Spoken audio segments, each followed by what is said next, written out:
नवीन वर्षी देवदर्शनासाठी निघालेल्या भाविकांवर काळाने घाला घातलाय। स्कॉर्पिओ आणि ट्रकचा भीषण अपघात झाला।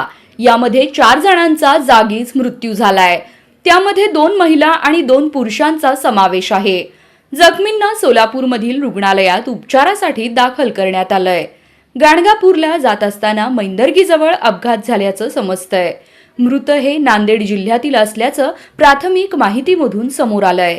अक्कलकोट श्री स्वामी समर्थ दर्शन घेऊन गाणगापूरला जात असताना मैंदर्गीजवळ स्कॉर्पिओ आणि ट्रकचा भीषण अपघात झाला। समोरासमोर झालेल्या अपघातात 2 महिला आणि 2 पुरुष यांचा जागीच मृत्यू झाला, तर 7 ते 8 जण गंभीर जखमी झाले आहेत। मिळालेल्या माहितीनुसार सर्व भाविक नांदेड जिल्ह्यातील आहेत। अपघातस्थळी अक्कलकोट पोलीस दाखल झाले असून जखमींना तातडीने अक्कलकोट सार्वजनिक रुग्णालयात दाखल करण्यात आलं आहे। त्यांच्यावर उपचार सुरू आहेत।